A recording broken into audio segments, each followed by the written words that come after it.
네, 시청자 여러분 안녕하십니까. 구본상입니다. 오늘은 충북정치발전연구소로 함께하겠습니다. 충북정치발전연구소, 평소 충북 정치에 뜻을 두고 계신 분들의 평소 준비하고 연구해온 충북을 위한 대안과 여러 가지 정책들을 함께 들어보고 논의해보는 시간입니다. 자, 오늘 함께해 주실 세 분을 여러분께 소개해드리죠. 먼저 이광희 전 충북도의원 나오셨습니다. 네, 안녕하십니까. 네, 반갑습니다. 제 왼쪽으로 신용환 서원대 경영학부 교수 모셨습니다. 네, 안녕하세요. 네, 반갑습니다. 마지막으로 김종대 전 국회의원 나오셨습니다. 안녕하십니까. 네, 반갑습니다. 세 분과 함께 하도록 하겠습니다. 세 분 모두 역시 오늘 호칭은 연구원으로 호칭은 통일하도록 하겠습니다. 자, 그러면 첫 번째 주제는 신용환 연구원께서 먼저 발제를 해주시네요. 오늘 준비하신 내용은 공유경제, 플랫폼 경제가 충북에 미치는 영향으로 준비를 해주셨습니다. 말씀 들어보겠습니다. 네, 최근 위드 코로나 단계로 이제 접어들은다고 그래서 기대감이 많은데요. 약 지난 2년여 동안 우리 충북의 많은 도민 여러분, 특히 소상공인 자영업자 여러분들 고생 많으셨습니다.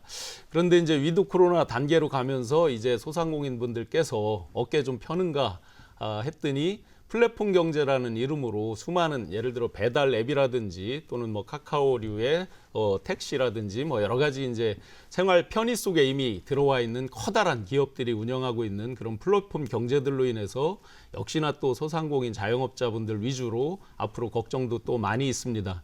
또 한 가지는 우리 청주에서 약간 비슷하지만 다른 개념으로 공유 전기 자전거 1000대를 이제 청주에서 배치를 하면서 또 공유경제라는 이름이 또 다른 예를 들어 택시업계라든지 이런 쪽과의 갈등을 또 만들어내고 있습니다. 그래서 오늘은 플랫폼 경제, 공유경제, 소위 4차 산업혁명 또 미래산업 일거리 먹거리라고 하는 것들이 우리 충북의 생활에 미치는 영향 그리고 소상공인 자영업자 분들과 상생 방안 이런 것들을 발제하고 싶습니다. 네, 자 공유 경제, 플랫폼 경제 사실 실질적인 내용상으로는 이제 우리 실생활에 이미 많이 천착이 돼 있지만 저만 해도 사실 아직까지 그 단어 자체는 조금 낯설기도 한 그런 용어거든요. 공유 경제, 플랫폼 경제 오늘 발제에 대한 화두인데요. 두 연구원은 어떤 생각 갖고 계신지 김종대 연구원 먼저 들어볼까요? 글쎄 이 문제는 참으로 어떤 그 기회와 어떤 위기가 공존하는 아주 빛과 그림자가 뚜렷한 문제라고 생각이 들고 저는 우려하는 쪽에 일단은 좀 의견을 표명하고 싶습니다. 네. 소위 말하는 빅테크 기업이 플랫폼 경제라는 새로운 문명을 만들고 이것이 전방위적으로 이제 산업 생태계를 바꾸어 나가고 있단 말이죠. 근데 그 방식이 우리 사회에는 매우 폭력적이고 약탈적인 방식으로 지금 진행되는 거 아닌가 이런 어떤 관점에서 상당히 어떤 그 주의 깊게 신중하게 대비하지 않으면 안 되는 사안이다. 네. 사실은 이런 식으로 나가다가는 앞으로 전 국민의 플랫폼 노동자와 그다음에 모든 경제의 어떤 플랫폼에 어떤 종속되는 새로운 생태계가 예상이 되고 이건 기존의 전통적인 어떤 그 중소 상공인들의 그 생존 기반을 뿌리채 흔들게 될 겁니다. 이거는 쓰나미처럼 밀려오는 위기라고 할 수가 있고요. 네.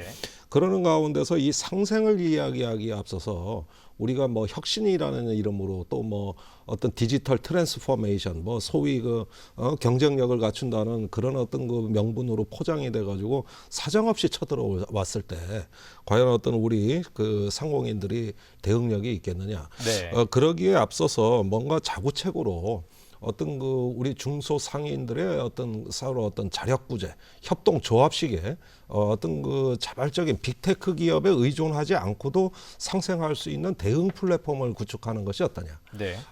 또 과도한 어떤 플랫폼 수수료에 이렇게 수탈당하듯이 그 울며 겨자 먹기로 그 지불해야 되는 이러한 부분들을 공공화해가지고 공공 플랫폼을 활성화해서 결국은 어떤 사적인 이익에 이것이 종속되지 않도록 하는 이런 방법들이 다양하게 강구되면서 사회적 공론의 장에서 이 문제가 논의돼야지. 안 그러면은 지금 제가 보기에는 청주의 상권이 그러지 않아도 네. 이미 공실률이 거의 뭐 전국 최고 수준으로 뭐 저기 어디 성안길 가보면 노는 건물이 뭐 허다하거든요. 이런 식으로 가면은 매우 어떤 치명적인 영향이 예상되기 때문에 그 전에 청주에서부터 공공으로 이 문제를 바라보는 이런 관점을 확실하게 정립해야 되겠다고 생각합니다. 이광희 연구원. 신용환 연구원이 이 공유경제, 플랫폼 경제 말씀을 하셨다고 하길래 저는 깜짝 놀랐어요. 사실은 이 문제는 방금 이제 굉장히 할 말이 많으신 것처럼 보이는 김종대 의원이 제시를 한 줄 알았어요. 그런데 이제 그 이 문제는 이제 더 이상 미룰 둘 만한 논제가 아니거든요. 예. 지금 이제 얘기를 해야 되는 그런 부분인데 왜 그러냐면 기존의 노동 조건들을 혁명적으로 변화시키는 이런 문제고 노동자의 관점들을 이제 1대1 P2P 방식이라고 하잖아요. 그래서 1대1로 사용자와 그 노동하는 혹은 배달하는 혹은 뭐 일을 하는 사람들이 1대1로 결합이 되면서 거기서 오는 각종 노동 문제가 굉장히 많이 발생할 수 있다. 이것은 중소영세 상공인들을 포함한 어떤 중간층 계층을 무너뜨리는 요소로 만들어낼 수 있고 한편으로 보면 사실은 이 내용이 회자된 건 2010년도 초반에 제레미 랩킨의 한계 비용 초과라고 하나요? 그 한계 비용 제로 사회. 이분은 이제 주로 노동의 종말, 소유의 종말을 얘기하셨던 분인데 그 제레미 랩킨에 의해서 문제가 제기될 때만 해도 이게 도대체 어떤 식으로 우리에게 현실 생활에 접근을 할지 몰랐었거든요. 네. 그런데 이제는 그 대형 도시, 그러니까 서울이나 뭐 수도권 같은 도시에서도 문제지만 이 P2B 방식이 지방으로 내려오면 훨씬 더 노동 착취적 효과를 많이 극대화시켜서 나타내는 이런 그 경제, 말은 공유 경제, 뭐 플랫폼 경제 좋아 보이는데 이제는 여기에 대해서 본격적으로 논의를 해야 될 타이밍에 왔다. 네. 신영환 교수가 이 문제를 제기한 거는 이 즈음에서 굉장히 좀 적절한 판단이었다 이렇게 생각을 좀 합니다. 예. 두 분 다 일단 소위 말하는 명암 가운데 암, 그러니까 우려에 대한 진행 방식에 대해서 특히 이제 지역 사회에서 이런 부분을 좀 더 많이 방점을 두셨거든요. 계속해서 좀 발제 더 내용을 좀 들어보죠. 네, 제가 이렇게 발제하게 된 배경이 제가 대학에서 강의하는 게 이제 창업하고 취업 과목을 주로 하는데 창업에 있어서 플랫폼 경제, 공유 경제가 한동안 젊은 청년 창업자들 사이에서 각광을 받았고 네. 지금 우리가 이름만 대면 알만한 대부분의 플랫폼 경제의 기업들이 다 청년 창업자들로 해서 이미 유니콘이라고 그러죠. 수조 원대의 이제 그 매출과 이익을 기록하고 있는 기업들이 많죠. 그래서 미래 산업이라고 했는데 다시 돌아보니 어느덧 우리 생활 주변에 아주 가까이 있는 분들의 생활 경제를 침해해서 제일 안타깝게 보고 있는 게 이제 을과 을의 전쟁이 야기가 된 거죠. 네. 대표적으로 제가 지금 봉사 활동을 이제 모범 봉사를 하는데요. 모범 봉사에 많은 분들이 굉장히 친목을 도모하고 화목하게 봉사를 잘했는데 어떤 현상이 생겼냐면 예를 들어 개인 택시 하시는 분들 가운데서 카카오에 가입하신 분들과 가입하지 않은 분들 간에 지금 법정 분쟁까지 갔습니다. 왜냐하면 카카오에 이제 가입한 분들을 조합에서 탈퇴하도록 이렇게 하고 하면서 이제 조합과도 분쟁이 나고 카카오에 가입된 분들은 매출이 400만 원 이상 기본 오른다고 하고요. 들지 않으신 분들은 또 현격히 떨어지고. 네. 우리가 배달 라이더 뭐 굳이 따지자면 을이죠. 전체적인 사회에서 보면 그분들과 또 식당에서 단가 오르고 하니까 식당을 운영하는 분들 이런 식으로 해서 을과 을의 전쟁 속에서 굉장히 안타까운 모습을 보고 있어서 좀 전에 이제 김종대 연구원님께서 이미 어떤 그 솔루션까지 어느 정도 해법까지도 많이 말씀을 해주셨는데 네. 이게 공공적인 영역에서 같이 단순히 그냥 기업이 상생기금 내는 이 정도로 해결이 될 것 같지 않고요. 공공적인 영역에서 아예 업종을 예를 들어서 제한을 한다든지 이런 식으로 처음부터 새로운 규제죠. 그러니까 좋은 쪽의 발전을 위한 규제 이런 것들로 같이 고민을 해야 될 때라고 생각을 합니다. 이제 좀 열려 있는 지금 제안을 해주신 것 같습니다. 예. 예, 이 문제는 굉장히 어떤 성찰을 필요로 하는 문제인데 예. 우리 신용환 그 연구원께서 많은 어떤 그 고민과 함께 대안도 준비를 하신 것 같은데 사실 최근에 알려진 바와 달리 문제는 정작 다른 데에 있는 것 같습니다. 뭐 과로라든가 여러 가지 어떤 그 불균형, 어떤 불리한 네. 이런 어떤 계약 문제도 많이 됩니다만은 기본적으로 이게 존엄성 상실의 문제입니다. 예를 들어서 배달 라이더가 어디 가서 자기가 아는 길로 가고 싶거든요. 저는 베테랑이라고요. 그런데 약간 길만 틀어도 바로 본사에서 연락 와요. 왜 정해진 길로 안 가십니까? 거기에다가 커피 한 잔 마실 수도 있는 거 아닙니까? 내가 잠시 좀 쉬고 싶어서 전화도 해야 되겠고 해가지고 하면은 왜 안 움직이십니까? 이게 기계에 의한 전반적인 어떤 기계 통제 인간 종속이에요. 사람이 기계의 반려동물로 이제 서서히 추락하고 있는 거예요. 그러니까 이 현상은 어떤 기술의 대세라고 저는 인정을 하고 싶습니다만은 그러나 이것이 산업 생태계에 무작정 들어왔을 때 느끼는 것은 우리의 그 상실감이자 예. 거기에서 점차적으로 도저히 어떤 저항할 수 없고 이길 수 없는 저 AI가 통제하는 이러한 데 있어가지고 이제 인간 통제 어떤 그런 문제들이 결국은 어떤 상실감으로 이어져가지고 많은 어떤 다른 문제들을 야기하고 있는 겁니다. 그러니까 이 플랫폼 경제라는 이 플랫폼이 하나의 어떤 그 기본이 된다는 산업의 혁명은 저는 인정합니다. 예. 그러나 이것이 건강하고 어떤 상생하는 발전으로 좋은 방향으로 가려면은 이것에 대한 착한 규제가 필요한 것이고 또 그 속에서 상생하기 위한 이익을 나누는 것이 새로운 사회 계약이 필요한데 이런 사회 계약이나 사회 혁명에 대한 얘기 없이 기술 혁명만 얘기해요. 그렇게 된 결과는 이거는 봉건제와 유사한 한 사람이 모든 것을 통제하고 이익을 관리하고 그러면서 조정하고 대다수의 사람은 통제당하는 양상으로 가는 거죠. 그러면 이게 결국은 자영업의 문제라는 소상공인의 문제라는 것도 자기 어떤 자존의 문제 또 어떤 생존할 수 있는 어떤 그 스스로 자력으로 스스로 자기 정체성을 지키면서 자기가 원하는 경제를 할 수 없다는 네. 이런 어떤 현실이 매우 심각한 겁니다. 그래서 이걸 회복 탄력성의 경제로 전환하자고 요즘 사회학자들이 얘기하는데 그것은 다수가 플랫폼의 주인이 되고 누구나 자본가가 되고 누구나 참여할 수 있으면서 이익도 공유될 수 있는 이런 형태의 플랫폼은 존재하지 않는 거냐. 그런 방식이라면 오히려 더 여기서 이 기술이 갖고 있는 여러 가지 어떤 강점들 또 유익한 점을 같이 공유함으로써 말 그대로 진짜 공유 경제의 본질을 가져갈 수 있는 거 아니냐. 이게 공론의 장에서 이야기돼야 되는 비져 있는 부분들에 대해서부터 논의가 좀 필요하다. 예. 일단은 이제 김병희 플랫폼 의원님. 경제라고 하는 말이 시청자들에게 낯설 수 있으세요. 그러면 이제 플랫폼 경제가 뭔지에 대해서 지금 어떤 식으로 진행이 되고 있는지를 좀 알려드릴 필요가 좀 있는데요. 플랫폼 경제라고 표현을 해서 그렇지 뭐 우버 이런 게 이제 플랫폼 경제 아닙니까? 근데 사실은 그 전에도 꽤 오래 전에도 학습지 선생과 학습지 회사와의 관계 P2B 방식이거든요. 노동자도 아니고 그 서로 계약을 맺은 계약 관계에서 진행이 되고 있었던 건 과거에도 있었어요. 다만 4차 산업혁명이라는 어떤 그 AI 시대로 전환이 되면서 이게 좀 더 발달된 형태로 보는 거고 그리고 이제 쿠팡이나 이런 데에 배달하시는 분, 그다음에 라이더들 이런 분들이 코로나가 진행이 되면서 급속히 확대된 측면들이 또 한편으로 사회적으로 존재를 하는 거예요. 네. 불과 작년만 2020년도의 통계 자료만 보더라도 179만 명 정도에서 1년도 채 안 됐는데 지금 200만 명을 돌파하고 있거든요. 그러니까 플랫폼 노동자들이 전체 비정규직들이라는 표현도 안 하고 이제는 그러니까 정규직에서 비정규직으로 왔다가 플랫폼 노동자로 이렇게 전환이 되는 거예요.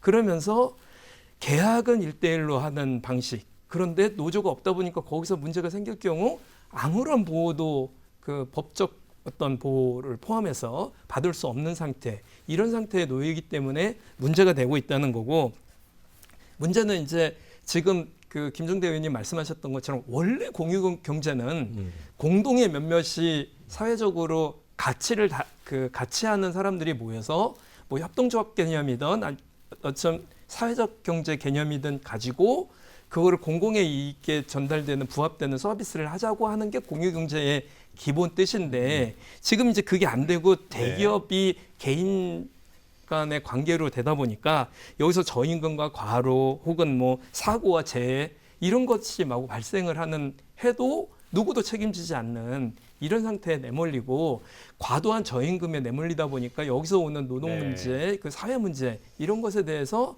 직시할 필요가 이제 생긴 거다. 이 말씀을 좀 드리고 싶습니다. 지금 이제 두 분 다 뭐 우려의 목소리를 뭐 넓이를 떠나서 깊이 있는 부분까지도 어떻게 뒤집어서 생각하면 그만큼 이 공유 경제, 플랫폼 경제가 대세로 흘러가고 있기 때문에 이런 우려의 목소리가 나온다라고 볼 수 지금 있을 것 그 같거든요. 부업 원래 이제 부업이 많았거든요. 예. 근데 올해 들어와서 부업이 38%고 이걸 전업으로 하는 사람들이 61%를 넘어서고 있어요. 그러니까 지금 이미 플랫폼 경제가 옛날에는 그냥 과거에는 뭐 부업 개념이었다면 지금은 이제 그런 상태가 아닌 거죠. 전업으로 온 거죠. 자, 두 분의 이런 목소리를 좀 담아서 뭐 마무리 발언 좀 해주셔야 될 것 같습니다. 네, 저희가. 우리나라가 이렇게 이제 우리가 플랫폼 경제나 공유 경제가 새로운 어떤 시대의 미래 일자리, 일거리, 먹거리라고 이렇게 이야기를 하지만 각종 규제에 의해서 약 전체 경제 규모의 약 4% 정도밖에 차지하지 못한다라고 이렇게 또 불만을 이야기를 하고 있습니다. 흔히 어떤 갈등이 나오면 행정 당국에서는 행정 편의주의적인 솔루션을 해법을 낼 때가 많습니다. 예를 들어 배달에 대해서 충북에서 여러 가지 그런 갈등들이 나오니까 공공 배달 앱인 먹개비 이렇게 해결한다. 그러면 그렇게 먹개비가 나왔을 때 애초부터 창업해서 열심히 플랫폼을 그야말로 쌓았고 만들어 온 기업들은 또 피해 볼 수 있잖아요. 네네. 그래서 단순히 그냥 문제 해결만을 위한 행정 편의적인 그런 결정들이 아니라 초기부터 그런 갈등 요소들에 요즘 뭐 대장동 거에서도 초과이익 한수 얘기도 나오고 아파트 재개발에서 나오고 많이 나오잖아요. 그럼 이런 부분을 원용을 해서 기업들이 일정 수익 이상 나오는 거는 협력 상생 기금이라든지 이런 것들로 내서 같이 잘 살 수 있게 해주고 또 아까 좋은 솔루션 말씀해 주셨어요. 영세 기업이나 영세 자영업자분들이 사회적 협동조합 이런 형태로 했을 때 예를 들어 택시를 보면 협동조합 형태가 등장했지만 오래 가질 못했습니다. 왜냐하면 카카오 같은 큰 플랫폼들이 더 많이 장악을 하기 때문에 네. 그렇다면 그런 소규모의 협동조합들을 행정당국에서 크게 묶어주는 역할이라든지 이런 식으로 해서 지속 가능한 상생 모델로 만들어주는 조금 공무원분들이 힘드셔도 그런 노력을 같이 해주면 훨씬 더 좋은 솔루션이 되지 않을까 생각을 합니다. 네.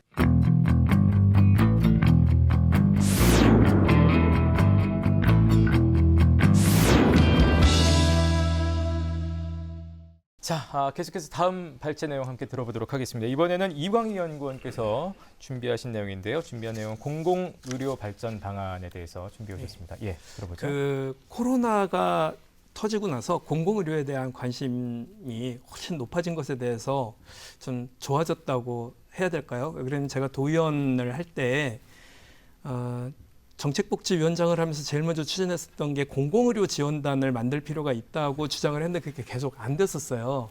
근데 이제 최근에 이게 만들어졌을 정도니까 공공의료에 대한 관심이 사회적으로도 굉장히 높아졌다. 그럼에도 불구하고 충북은 2018년도에 한국건강형평성학회라는 곳에서 나온 자료를 보니까 서울에 있는 사람보다 충북에 있는 분들이 평균 2.4세 먼저 죽습니다. 하위 20%일 때는 무려 7년 차이가 납니다. 빨리 하위 20%에 계신 분들은 빨리 돌아가십니다. 거기다가 다른 수치를 보니까 전국 시도별로 이 매년 치료 가능 사망률이라는 이게 나와요. 그러니까 치료가 가능한데 치료를 못해서 사망하는 율이 충북이 1위입니다. 거기다가 10만 명당 폐렴 사망 수도 1위. 그러니까 굉장히 안 좋은 거, 음주 흡연도 가장 안 좋은 수치 1위. 네. 충북은 이게 누군가 지자체에서 관리가 되는 이런 문제거든요. 그러니까 이제 옛날에는 질병 치료를 통해서 수명을 높이는 이런 상태의 과정이었어요. 근데 최근에는 질병 치료는 물론이고 질병 예방을 통해서 가는 예방의학이 발전하는데 이 예방의학의 대부분은 공공의료 서비스와 관련이 되어 있습니다. 근데 이에 대해서 아직 지역사회에서 의제화되고 있지 못하고 좀 더 집중적으로 고민이 좀 돼야 된다. 그래서 치료 중심에서 예방 중심의 헬스케어 패러다임으로 변환하고 있는 시대상을 반영하고 코로나 시대를 거치면서 공공예방의료가 왜 이렇게 중요한지에 대해서 이제 자각을 했기 때문에 지금이라도 충청북도 전체의 공공의료 부분들에 대해서 관심을 좀 가져야 되겠다. 이 말씀을 좀 드리고 싶습니다. 자, 뭐 지금 수치를 들어보니까 사실 건강이라는 게 다 개인이 이제 지켜나가겠습니다만 이 수치를 봤을 때는 거의 이제 지자체가 분명히 개입하고 충분히 관리해야 될 지점까지 왔다라는 지금 위기의식을 갖고 계신 것 같은데요.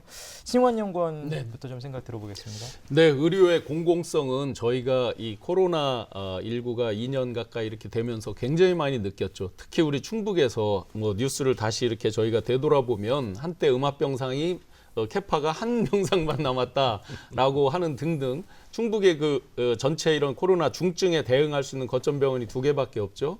한 가지 놀라운 사실은 전국에 이제 의사가 1년에 약 3,100명 정도 배출이 되는데 우리 충북에서 89명밖에 배출이 되지 않습니다. 네. 실질적으로 도에서 발표한 걸로 보면 한 220명 정도 TO를 받아서 양성을 해야 된다는 건데 단순히 의료인의 의사도 있지만 오송, 오창을 중심으로 한 바이오 기업 또 연구 기능의 또 의사분들도 많이 계시잖아요. 예. 이런 부분에서 절대 다수가 이제 부족하다는 걸 우리가 알 수가 있죠. 그리고 이광희 연구원님께서 지금 이제 우리 사망률 이런 것들을 이제 말씀하셨지만 여기서 또 보이지 않는 게 있습니다. 전체적으로 이게 의료의 질과 삶의 질, 행복까지 이어져서 전국에서 자살률 또 특히나 노년 자살률 우리 청주의 한 구가 그중에서도 1등입니다. 전국에서 1위입니다. 이런 것들이 전체적으로 우리 시민들, 도민들의 만족도가 떨어진다는 거죠. 이런 것까지를 감안해 보면 의료의 공공성에 대해서는 다시 한번 생각해 볼 필요가 있다. 네. 특히나 대형 병원이 상대적으로 부족한 우리 충북에서 공공의료기관, 청주의료원, 충주의료원 이런 등등을 보면 상대적으로 사람들이 선호하는 병원이 어디다 하는 거 다 알고 있잖아요. 이런 것까지 감안해 보면 다시 한번 정말 원점에서 충북의 전체적인 공공의료 체계를 지금 이제 재단이 생기고 어떤 연구 지원단이 생기고 이런 것들을 이제 논의가 활발하게 됐고 또 이미 생겼는데 좀 더 세심하게 그렇게 같이 고민할 필요가 있겠습니다. 네, 김종대 연구원 어떤 생각이신가요? 이거 뭐 두 분 말씀 듣다 보니까 어떤 디스토피아적인 그 사실 야구 선수 이승엽도 3할 때 타자인데 병살타 치는 장면만 편집해서 계속 보여주면은 이거 형편없는 선수가 돼버리는 거거든요. 그러니까 지금 그 수치를 뽑았는데 저는 우리 지역의 병살타 치는 장면들이다. 그런데 또 너무 이렇게 하다 보면 우리가 지역에 대해 조금 신중하게 이걸 좀 살펴볼 필요가 네네. 있지. 이게 잘못하면 또 잘못된 메시지도 될 수 있다고 봅니다. 예. 자, 그 공공의료 아주 우리 이강희 연구원께서 좋은 문제 제기를 해주셨는데 올해 국가 예산에서 공공병원 건립 예산이 얼마라고 생각하세요? 올해 예산에서 그 코로나를 겪고도 새로운 공공의료 그 병원 건립 예산이 제로입니다. 이게 말이 안 되는 얘기. 그러니까 작년에 코로나 겪고 하면서 이 문재인 정부에서 소득을 보전해 주려는 의도 자체는 좋았어요. 저는 그 철학은 옳았다고 생각합니다. 그러나 재난지원금에 쏠려가지고 결국은 발등에 불 끄면서 다가올 어떤 위기와 이 코로나를 기회로 해서 우리 사회 체질을 바꿀 수 있는 절호의 개혁의 기회. 이건 또 주목을 안 한 거예요. 그게 바로 공공의료입니다. 거기에다 이제 여러 가지 뭐 그 사망하시는 어떤 이유들 뭐 많이 이야기하셨지만 그 중에서도 가슴 아픈 거는 그 아동들 왜 그 중증 재활해야 되는 환자들 지금 시설이 없습니다. 그래서 병원도 없고 그래서 학업을 하려면 치료를 포기해야 되고 치료를 하려면 학업을 포기해야 되고 멀리 대전까지 가야 되고 그래서 이것도 몇 번 도에 여러 시민단체에서나 이 청원들이 올라갔거든요. 아동병원들 설립 문제라든가 이런 문제들도 진척이 안 되고 있죠. 네. 그런 면에서 이 공공의료의 발전은 이제는 재난지원금의 시대를 졸업하고 이제는 아까 뭐 중소상공인들 그 플랫폼 경제 얘기하셨습니다만 그 손실보상이라든가 공공의료 확정 이리로 빨리 전환이 돼야지 언제까지 재난지원금입니까? 네. 언제까지 뭐 그거는 코로나 초기 단계 상황에 맞는 논리지 지금은 아니에요. 지금은 위드 코로나로 가는 거기 때문에 위드 코로나 시대 제1의 그 대비책이 공공의료입니다. 두 번째 손실보상이고 이렇게 해가지고 이제 요소에 가야지 옛날에 그 피해가 불특정돼 가지고 확실치 않을 때 그때야 이렇게 수당으로 재난지원금 하는 거지만 지금은 이리로 방향전환을 해서 요게 내년 예산 지금 예산 심의 중이지만은 이런 부분들이 더 의제화돼야 되는 거거든요. 그런 점에서는 저는 적절한 문제 제기였다고 생각이 되고 예. 다만 너무 디스토피아적인 묘사를 하기에는 네. 조금 이게 상황이 심각하다. 아니 저는 이제 그 바로 말씀드리겠습니다. 김종대 연구원이 말씀하셨던 병살타만 계속 보여줘서 디스토피아의 상황처럼 만드는 논쟁이라고 표현하셨는데 저는 이거는 지역의 형평성의 균형 발전의 문제라고 생각해요. 그래서 병살타만 보여주는 게 아닙니다. 왜 그러냐면 충북 같은 경우는 이미 의사 수가 전국에 비해서 훨씬 더 약해요. 그렇죠. 예컨대 1,000명당 전국 평균 의사 수가 2.45명인데 충북 같은 경우는 1.78명밖에 안 돼요. 70%도 안 됩니다. 두 번째는 간호사 수가 전국은 8.03명이거든요. 그런데 충북은 3.07명이에요. 네. 차이가 그 병실 수도 그렇고 의사 수도 그렇고 병원 수도 그렇고 굉장히 높은 데다가 예. 더군다나 지금 전국에서 그 의료 취약지를 선정을 하게 되어 있어요. 거기에 청주, 충주, 제천을 제외한 나머지 군 지역은 다 의료 취약지 지역입니다. 네.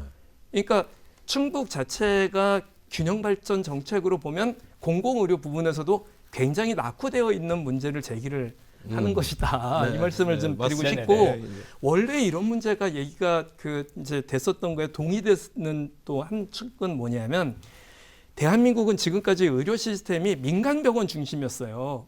영리병원이 아니라고 자꾸 얘기하면서도 사실은 민간 병원이 거의 90%입니다. 공공의료와 관련돼서는 우리가 아는 건 충북대병원과 청주의료원, 충주의료원, 그다음 청주노인병원 외에 나머지는 그냥 다 보건소예요. 그런데 이것을 한꺼번에 첨가해서 지휘하는 지휘부도 없어요. 그러다 보니까 어느 농촌 지역에서는 어르신들 그 예방 접종하는 주사는 부족하고 시내에는 남고 어린이와 관련돼서는 거긴 남고 여긴 부족하고 이런 그러니까 지금 네. 그런 균형이 안 맞는 이런 상태에 대해서 이제 좀 고민을 해야 된다. 서울이나 수도권은 기본적으로 그 공공 그 버스를 활용하거나 이러면 원래 1만 보를 걷도록 설계가 된 도시예요. 시골로 가면 갈수록 문 앞에다가 대는 일이 많아서 오히려 운동을 더 안 합니다. 이것도 역시 건강도시의 지표 중에 하나고요. 흡연이나 음주율도 마찬가지예요. 이것도 관리하게 되어 있어요. 수도권이나 이쪽은 대도시일수록 다 관리합니다. 여기 관리 안 해요. 그래서 나타나는 문제지 디스피아적인 어떤 네네네. 이런 문제는 아니다. 이 예, 말씀을 예. 드리고 싶습니다. 그러니까 네, 디스토피아를 추가요. 유토피아로 이렇게 바꿀 수 있는 그 방법을 예, 예. 갖고 계시니까 저 말씀이 설득력이 있는 거예요. 예. 노력하면 된다는 거 아닙니까? 지금 얘기가. 예. 신용환 연구. 예, 네, 추가 디스토피아 말씀하시니까 정말 가슴이 먹먹한데 그 실제로 이제 제가 공공의료 충북이라고 검색을 해보니까 좀 전에 이광희 연구원님 말씀대로 우리 충북의 군 지역 이미 6개가 11개 중에 6개가 이제 인구 소멸 지역으로 정부가 공식 발표를 했잖아요, 지난달에. 그 군 지역이 뭐 거의 다 진짜 공공의료에 이제 사각지대화 된 거예요. 네. 우리는 출산을 장려하고 충북이 전국 평균이 0.83 정도 합계 출산율인데 충북이 0.91 정도 되더라고요. 그래서 전국보다 좀 높다고 자랑은 하지만 과연 제대로 된 산부인과 이런 게 군 지역에 있는가? 점점 더 없어지죠. 그러면 공공의료 영역이 분명히 확대될 니즈는 분명히 다양한데 네. 공공의료를 채워주는 방식에 대해서는 지역 내에서 논의를 다 할 수가 없죠. 전국 단위에서 정부 차원에서 해야 되는데 정부 차원에서 기억해 보시면 작년에 의료 대란이 날 뻔했잖아요. 총파업을 예고했잖아요. 이유가 딱 하나였죠. 사실 주된 이유는 그 해결책을 뭘로 제시했냐면 의대 정원을 늘린다. 네. 500명 정도 정원을 늘리고 공공의대를 만든다 이렇게 했는데 공공의대를 나온다 했을 때는 질이 낮을 것이다라고 선입관이 확 박혀 있고 그럼 예를 들어 공공의대를 전남 목포에 만든다고 작년에 얘기를 했다가 목포에서 나온 사람이 그 지역 반경 그 행정구역 내에서 취업한다 이러니까 그런 게 해법이 안 되는 거죠. 다 큰 병원에 의사로 또 취업하고 싶어 하고 예. 우리 충북에서는 당장 충북대 의대 정원을 서남대 남원의 서남대가 이제 폐지가 됐을 때 그 TO를 좀 가져오자 했을 때도 여의치 않았고 그다음에 지금 의대 정원을 늘리자 또 청주대학도 의대를 신설해서 새로 받아보자 이런 것들이 다 지금 정체돼 있는 거죠. 그래서 이런 것들이 전체적으로 아까 또 하나 짚어보면 의사 숫자에서 전국보다 낮은데 그중에 또 하나 문제가 있는 게 청주에만 2,000명 넘게 몰려 있습니다. 네네. 다른 지역은 아주 적고요. 이렇게 된 문제까지 해결하려면 전체적인 거 그리고 충북 지역 전체에서 역량을 정말 한참 모아야 디스토피아를 유토피아로 만들 것 같습니다. 그래서 네. 공공의료를 마지막 발언으로, 예, 예, 공공의료를 자, 네. 아니 그러면 그러면 예. 저희 아버지가요. 네. 여기 대학병원에 입원하셨다가 도저히 못 견디고 집으로 가자. 이래서 퇴원하시다 돌아가셨어요. 올해. 그래서 제가 이 문제를 한번 들여다보니까 일본이 5 내지 6명 환자당 의료 인력 1명입니다. 간호사 등. 우리나라 12명당 1명이고 간호사가 그나마 의사 부족해 간호사가 주사 놓고 이러다 또 걸려요. 의료사고 나고 네. 맨날 병원 앞에 가면 누군가 시위하고 있습니다. 그러니까 이런 상황에서 돌봄 국가 정말 우리가 이제 의료의 공공의 시대를 논할 때가 됐다. 지금의 시대 정신은 공공성 아닙니까? 예. 돌봄, 교육 또 이런 걸 복지를 비용이라고 얘기하는 우리 신용환 연구위원님께서 소속되신 국민의힘은 이걸 다 비용이라고 얘기하시는데 이건 사람에 대한 투자지 비용이 아닙니다. 그런 점에서 이제 그 공공의 정신으로 이런 것들을 재설계할 때가 됐죠. 그런 면에서 우리 지역이 뭐 삼중살, 병살 치는 거를 저는 조금 디스토피아적이더라도 이제는 드러내야 되겠구나 하는 네. 생각이 듭니다. 예.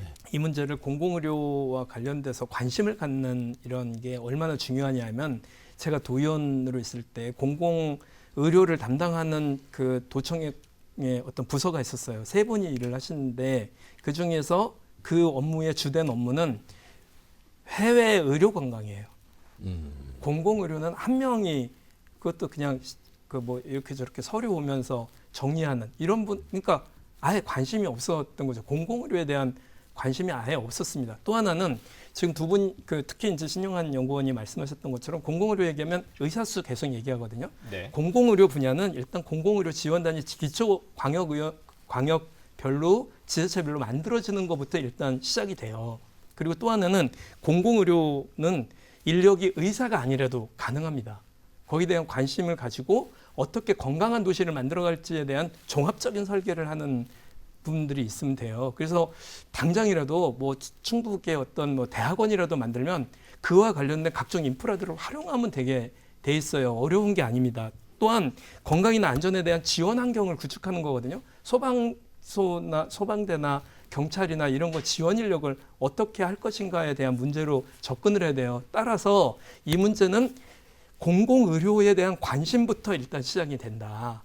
그래서 이 문제는 제가 어떤 분야에 돈이 엄청나게 많이 들어갈 것처럼 보이지만 사실은 그런 문제가 전혀 아니다. 네. 관심의 문제부터 시작을 했으면 좋겠다. 이렇게 제안을 좀 드립니다. 네.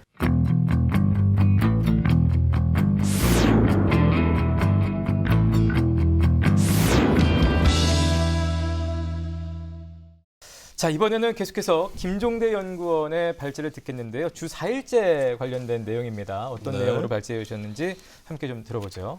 예. 예, 그 전에 이제 우리 그 공공성이 약해서 시민들의 삶이 불행해지는 어떤 한 단면을 이강희 연구원께서 잘 보여주셨다고 생각하는데 네. 그러면 청주나 충북이 못 살 때냐? 그런 어떤 공백을 저는 시민들의 자력구제로 극복하고 있다. 시민들의 연대성과 상호부조 정신이 또 강한 게 충북이다. 이게 그나마 이 지역을 살맛나게 하는 거다. 이런 점에서 이제 공공까지 더 잘 되면은 디스토피아는 유토피아로 바뀐다. 예, 이 점을 한번 강조해드리고 예. 제 발제를 하고자 합니다. 소상공인 문제라든가 여러 어떤 돌봄의 문제를 해결하는 것은 주 4일제로 그 근원적으로 그 토양과 조건을 바꿀 수 있다. 이게 오늘 제 주장입니다. 예.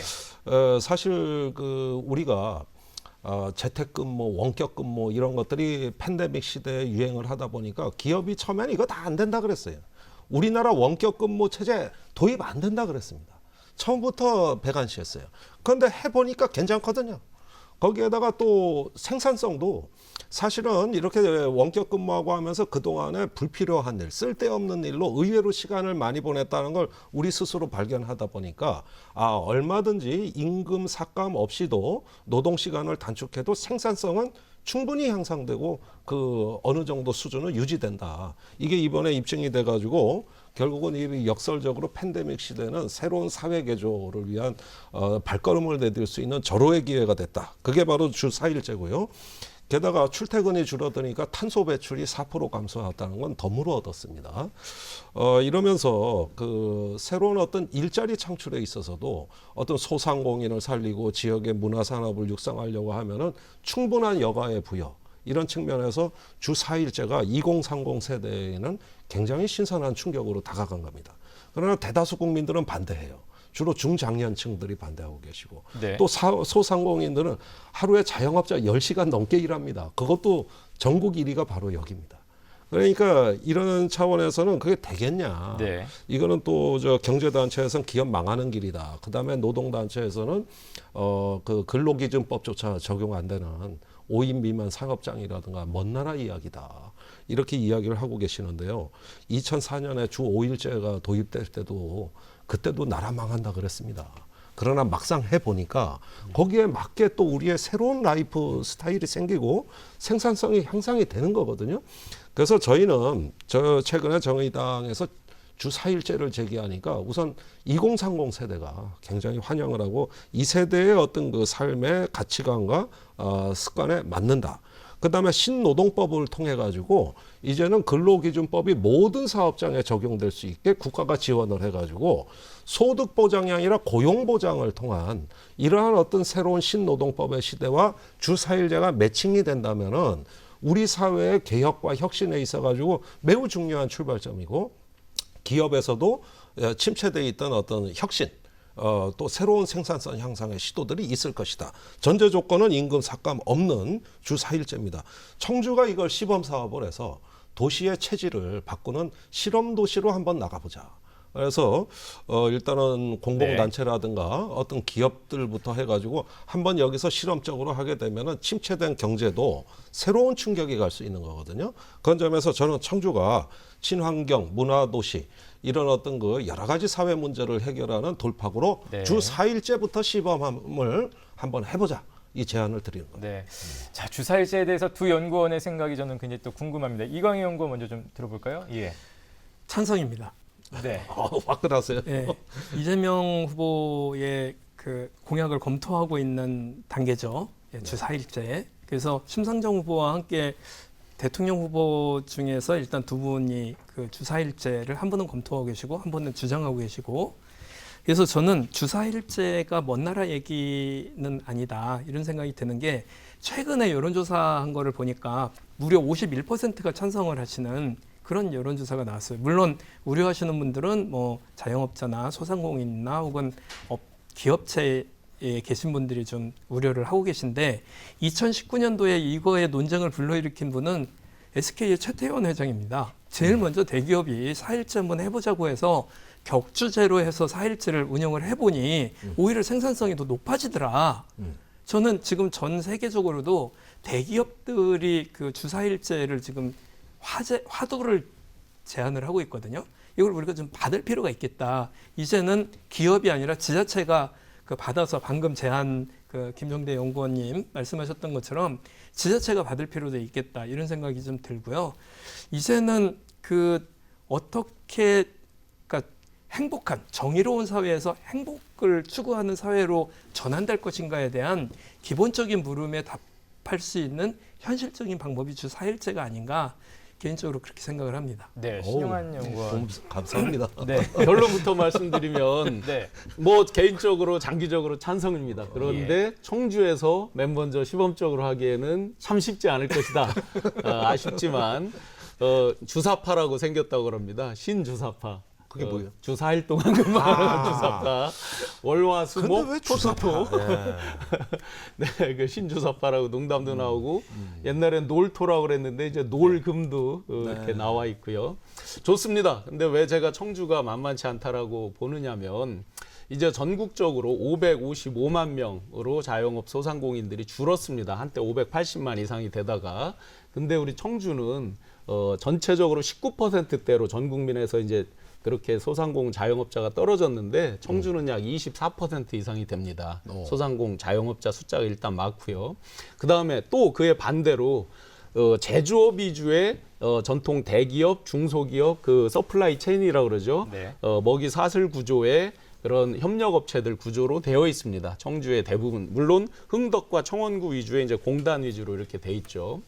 그것까지 감안해서 보면 결정적으로 좀 전에 이제 김종대 연구원께서 임금 삭감 없는 주 4일제라고 했습니다. 그러면 예를 들어서 법정 노동 시간을 40시간에서 32시간으로 줄이는 건데 아까 제가 말씀드린 극단적인 두 가지 업종 소상공인 자영업 그중에서 약 75%는 종업원이 있는 자영업자들이고 대기업들 같은 경우 제조업 같은 경우는 정해진 시간을 찍어내야만 어떤 그 생산이 나오는 그런 구조라서 임금 삭감 없는 주 4일제가 좋긴 한데 저도 하고 싶어요 개인적으로는. 그런데 청주에서 먼저 하기에는 그런 제반 여건을 감안해서 만만치는 않다. 업종별로 아마 순차적으로는 할 수 있을 것 같다 이런 생각이 듭니다. 네.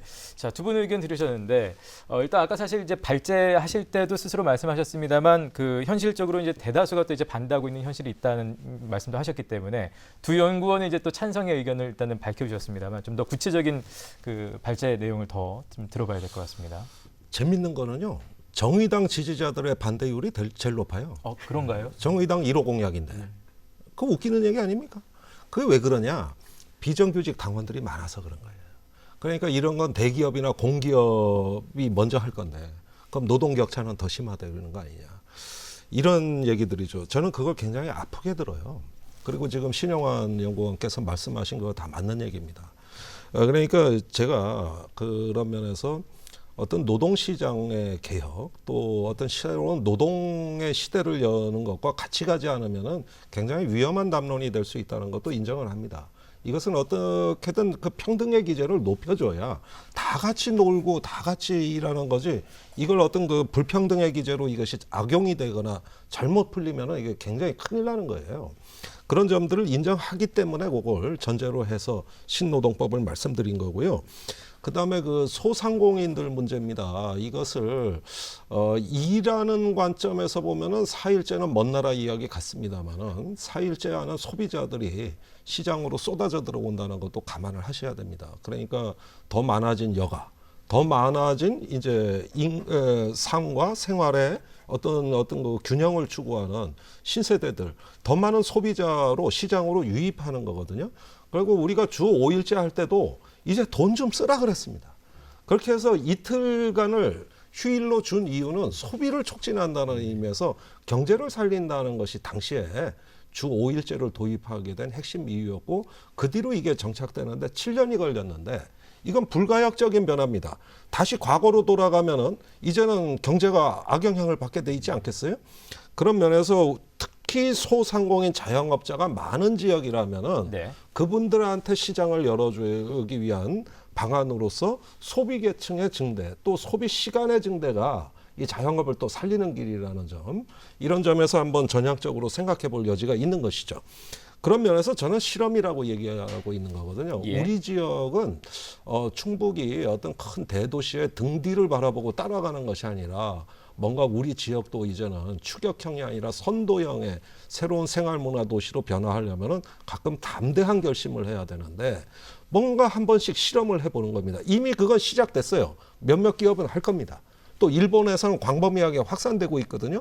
그런 데서 좋은 장점이 있다면은 먼저 우리가 선제적으로 그 교훈을 받아들여 가지고 하나하나 좀 지역에서 뭔가 과감한 실험 정신을 발휘해 보면은 거기에서 이제 교훈이 얻어질 거고 그 혜택은 시민들에게 돌아갈 거다. 네. 이런 점에서 좀 적극성을 갖자는 겁니다, 제가. 네, 실험을 해보자는 의견이신데, 예, 더 좀 추가적인 의견 네, 듣겠습니다. 지금 김종대 연구원님께서 아주 좋은 말씀하셨습니다. 진보를 표방하고 있는 정의당 당원들이 가장 반대가 심하다. 네네. 이거는 그대로 나와 있습니다. 2019년 영국 총선에서 진보당 후보인 패런이 그 주 4일 근무를 1호 공약으로 내걸고 했는데 대패를 했습니다. 실제로. 왜 그 얘기를 하셔서 참네. 아이고. 네, 이거 영국조차도 있었던 유럽에서는 사실이니까요. 이제 독일, 아이슬란드, 스코틀랜드, 근데 그 스페인. 팬데믹 전이죠. 팬데믹 직전이 그러니까 다르죠. 전이죠. 그때하고는 다르죠, 네. 지금. 그러면 지금 정의당에 이제 그야말로 비정규직 근로자들이 많아서 그렇다 정확한 분석입니다. 우리 충북 보면 이제 학생 비율이 높잖아요. 또 청년 비율이 높잖아요. 전국적으로 평균으로 보면 청주 같은 경우는 굉장히 젊은 도시입니다. 평균 네. 나이가 이제 41세. 전국적으로 보면 3살 이상 전국 평균보다 낮은 도시라서 비정규직으로 첫 직장을 취업하는 청년들은 3분의 1 이상이 됩니다.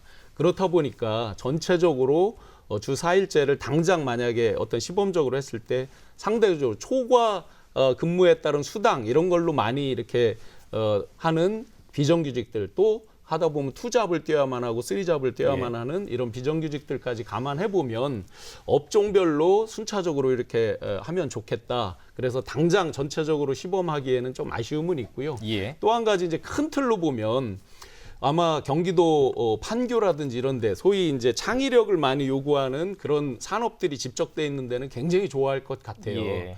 그렇게 보면 우리 충북의 미래 먹거리나 일거리도 전통 제조업들 그야말로 사람이 또 기계가 노력한 거 시간 투입 대비 산출량이 비슷하게 돌아가는 이런 게 아니라 장기적으로 보면 그런 산업 내용도 좀 바꿔서 정말로 많은 사람들이 워라밸을 누릴 수 있는 그런 산업으로 좀 바꿔나가게 되겠다는 생각입니다. 네, 지금 이제 그 이광희 연구원. 충북을 좀 잘 볼 필요가 있어요. 충북은 대체로 공단 중심의 산업화 시대의 라이프 스타일을 가지고 있습니다.